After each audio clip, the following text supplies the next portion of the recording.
Olá, queridos alunos, tudo bem com vocês? Nós vamos, nessa aula, tratar acerca do discipulado e o tema da nossa lição de hoje é o discípulo e o dízimo. O texto áureo que nós temos por base está em Malaquias, no capítulo 3, no versículo 10. E diz-nos assim a palavra de Deus: Trazei todos os dízimos à casa do tesouro, para que haja mantimento na minha casa, e depois fazei prova de mim, diz o Senhor dos exércitos, se eu não vos abrir a janela dos céus e não derramar sobre vós uma bênção tal que dela vos advenha maior abastança. Nós podemos entender que a palavra dízimo tem o seu significado de forma literal como a 10ª parte. Devolver o dízimo é uma demonstração de pelo menos 3 características do salvo em Cristo Jesus. A primeira característica é gratidão. Nós lemos em Romanos, no capítulo 11, no versículo 35, diz a Bíblia Sagrada: Ou quem lhe deu primeiro a ele, para que lhe seja recompensado? Porque dele, e por ele, e para ele são todas as coisas. Glória, pois, a ele, eternamente. Amém. Nós entendemos através desse texto que não podemos dar nada a Deus, sem primeiro receber dele. Portanto, devolvemos a 10ª parte em gratidão por seu cuidado e por sua provisão. Nisso se constitui a gratidão do salvo em Cristo Jesus. A segunda característica que podemos abordar é a obediência. O livro de Josué, no capítulo 1, no versículo 8, diz a palavra de Deus: Não se aparte da tua boca o livro desta lei, antes medita nele de dia e de noite, para que tenhas cuidado de fazer conforme tudo quanto nele está escrito. Porquanto então farás prosperar o teu caminho e serás bem-sucedido. Veja, a obediência à lei garantiu a Josué êxito na sua missão e prosperidade. Não estamos falando da chamada teologia da prosperidade, mas sim de um princípio bíblico ensinado pelo próprio Senhor Jesus. João, capítulo 14, versículo 23, nós lemos na palavra de Deus: Respondeu-lhe Jesus: Se alguém me amar, guardará minha palavra, e o meu Pai o amará. Viremos a ele e faremos nele morada. Quem não me ama, não guarda as minhas palavras. Ora, a palavra que estás ouvindo não é minha, mas do Pai que me enviou. A obediência a que se refere o Senhor Jesus é por sua palavra, e isso inclui ser um fiel dizimista, como veremos nessa lição. A terceira característica é a fidelidade. Evangelho de Lucas, capítulo 16, versículo 10, diz-nos assim: Quem é fiel no pouco, também é fiel no muito. Quem é injusto no pouco, também é injusto no muito. A fidelidade a Deus no que diz respeito ao dízimo pode ser relacionada a esse texto, pois para Deus o valor monetário pouco importa. O que Deus espera é fidelidade. Não podemos pensar que por ser um valor pequeno não fará diferença. Jesus ensinou que o verdadeiro valor está no coração de quem serve. Por isso nós podemos usar o texto em Lucas capítulo 21 para ilustrar essa questão. Jesus diz a partir do versículo 1: Jesus, levantando os olhos, viu os ricos deitarem as suas ofertas no cofre. Viu também uma pobre viúva lançar ali 2 moedas.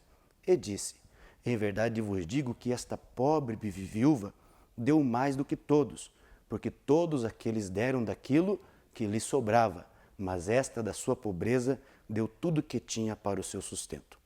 Nós não estamos usando esse texto de forma alguma para incentivar que as pessoas vendam ou deem tudo o que possuem. De forma alguma. O que se destaca aqui é a fé da ofertante e o seu coração generoso para com a obra de Deus. Vamos ao tópico 1 da nossa lição: o dízimo no Antigo Testamento. Estudaremos nesse tópico 3 personagens de grande importância no Antigo Testamento e o dízimo em seus dias. No subtópico 1, nós vemos os dízimos nos dias de Abraão. Ao dar o dízimo a Melquisedeque, Abraão demonstrou um princípio de honra. Gênesis capítulo 14, no versículo 18, diz-nos assim a palavra de Deus: Ora, Melquisedeque, rei de Salém, trouxe pão e vinho, pois era sacerdote do Deus Altíssimo, e abençoou a Abraão, dizendo: Bendito seja Abraão pelo Deus Altíssimo, o Criador dos céus e da terra. E bendito seja o Deus Altíssimo, que entregou os teus inimigos nas tuas mãos, e Abraão deu-lhe o dízimo de tudo. Aqui vemos a primeira menção sobre o dízimo na Bíblia, embora se acredite que essa prática já era um costume adotado antes disso para o sustento dos sacerdotes. Nessa passagem bíblica, também fica provado que o argumento que muitos usam para não devolver o dízimo, alegando que seria uma exigência da lei de Moisés, está errado, mesmo porque esse encontro entre Abraão e Melquisedeque aconteceu mais de 400 anos antes da entrega da lei a Moisés. No subtópico 2, nós vemos os dízimos nos dias de Jacó. Quando Jacó se propõe a devolver o dízimo de tudo, ele demonstra gratidão e fé que Deus o abençoaria. Gênesis capítulo 28, no versículo 20, nós podemos ler: Fez também Jacó um voto dizendo: Se Deus for comigo e me guardar neste caminho que eu vou seguindo, e me der pão para comer e veste para vestir, de modo que eu volte em paz para a casa de meu pai, e se o Senhor for o meu Deus, então esta pedra que tenho posto como coluna será a casa de Deus, e tudo quanto me deres, certamente darei o dízimo. Quando Jacó diz isso, ele não está barganhando com Deus, e sim fazendo um propósito de fidelidade, tendo em vista que aparentemente estava em falta com Deus nessa área, apesar dos ensinamentos do seu avô Abraão. Subtópico 3, nós lemos os dízimos nos dias de Moisés.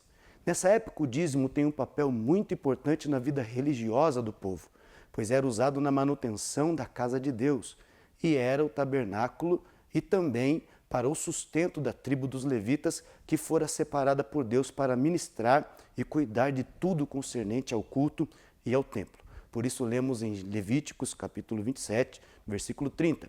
Também todos os dízimos da terra, quer dos cereais, quer do fruto das árvores, pertencem ao Senhor.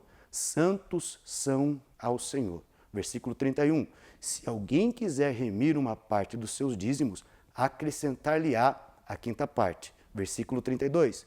Quanto a todo dízimo do gado e do rebanho e de tudo que passar debaixo da vara, esse dízimo será santo ao Senhor. Portanto, todo dízimo é santo ao Senhor, ou seja, é separado para Deus. Devemos entender que todas as características e princípios que dizem respeito ao dízimo, ao dizimista, tem base essa verdade. Se é separado para Deus, não é nosso e não é sobra, é primícia. Por isso podemos conferir em Deuteronômio capítulo 26, no versículo 1. Também quando tiveres entrado na terra que o Senhor teu Deus te dá por herança, e possuíres e nela habitares, tomarás as primícias de tudo, dos frutos do solo, que trouxeres da terra que o Senhor teu Deus te dá, e as porás no cesto, e irás ao teu lugar que o Senhor teu Deus escolher, para ali fazer habitar o seu nome. E irás ao sacerdote, que naqueles dias estiver de serviço, e lhe dirá: Hoje declaro ao Senhor, teu Deus, que entrei na terra com o Senhor, com juramento prometeu a nossos pais que nos daria. O sacerdote, pois, tomará o cesto da sua mão e porá diante do altar do Senhor. Note uma grande verdade aqui. O altar do Senhor, Deus não aceita restos. Deus deseja tudo integralmente. Um exemplo disso é Caim e Abel. Ambos levaram uma oferta a Deus e, infelizmente, uma oferta não era íntegra. Outro deixou sua oferta no altar de forma íntegra para glorificar o nome do Senhor. Por isso, Deus atentou para um e não para outra oferta. Podemos usar uma analogia aqui para ilustrar essa verdade. Se, por exemplo, um anfitrião convida alguém para jantar ou almoçar em sua casa e com sua família, eles se assentam na sala e começam a conversar. Quando chegar a hora da alimentação, o anfitrião se levanta e se assenta à mesa junto com sua família, enquanto que a visita espera na sala. O anfitrião então come com sua família, se alimentam e quando já estão bem alimentados, chamam a visita para se assentar à mesa e dizem: comam o que sobrou. Ninguém se sentará à mesa. É claro que o nosso Deus também não aceita restos, assim como qualquer pessoa nesse mundo não se sentiria honrada em passar por uma situação como essa. Tópico 2. Vamos abordar o dízimo no Novo Testamento? Vemos o ensinamento sobre o dízimo em toda a Bíblia, inclusive no Novo Testamento. Na Epístola aos Hebreus, no capítulo 5 e no versículo 10, a Escritura afirma que Jesus é sumo sacerdote segundo a ordem de Melquisedeque. E no capítulo 7, no versículo 3, se confirma que o sacerdócio de Cristo é eterno e superior ao de Melquisedeque.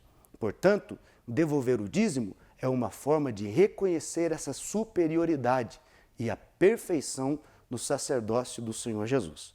No subtópico 1, nós vemos Jesus e o dízimo.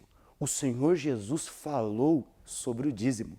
Mateus capítulo 23 e o versículo 23. Jesus disse: ai de vós escribas e fariseus hipócritas, porque dais o dízimo da hortelã, do endro, do cominho, e tendes omitido o que há de mais importante na lei, a saber, a justiça, a misericórdia e a fé. Estas coisas, porém, devias fazer sem omitir aquelas. Jesus não estava reprovando a devolução do dízimo, mas reprovou a intenção dos escribas e dos fariseus. Aliás, ao devolver o dízimo, nós praticamos justiça, misericórdia e fé, que são bases da vida cristã. Portanto, podemos entender que muitos podem devolver o dízimo pela motivação errada, ou nem mesmo devolvem o dízimo, mas todos, salvo em Cristo Jesus, têm prazer em fazê-lo. Subtópico 2, nós vemos o dízimo nas epístolas. No livro de Esther, nós podemos, ao lê-lo, entender ou conferir que o nome de Deus não aparece nenhuma vez, mas vemos o agir de Deus em cada um dos seus 10 capítulos. Por isso, ainda que a palavra dízimo não apareça nas epístolas paulinas, o ensino sobre o princípio do dízimo aparece todas as vezes que Paulo admoesta a igreja sobre as contribuições. Confira comigo, 1 Coríntios, capítulo 16, no versículo 2. No primeiro dia da semana, cada um de vós ponha à parte o que puder, conforme tiver prosperado, guardando-o para que se não façam coletas quando eu chegar. Aqui nós vemos dois princípios que se aplicam ao dízimo e que são ensinados pelo apóstolo Paulo. Primeiro, o dízimo, assim como a oferta, é aplicado ou é feito de forma sistemática. Há uma organização para essa contribuição. E segundo ponto, nós podemos entender que é de forma proporcional, é conforme eles foram prósperos ou conforme o rendimento de cada um. Em 2 Coríntios, capítulo 9, versículo 7, nós vemos um terceiro princípio sendo ensinado pelo apóstolo Paulo. Ele é feito de forma liberal. Tanto uma oferta quanto o dízimo é feito com alegria, sem pesar no coração, mas com muita alegria. Tópico 3, nós já estamos chegando no último tópico, vamos falar sobre as bênçãos que acompanham o dízimo. No tópico 3, nós vemos as bênçãos para a igreja. A igreja é um organismo vivo, no sentido espiritual, mas também é organizada no sentido administrativo. O dízimo, portanto, é usado com a finalidade de suprir as necessidades administrativas da igreja, como o pagamento de energia elétrica e de água, a limpeza, manutenção, reforma e construção de novos templos, entre outras coisas que demandam os recursos financeiros.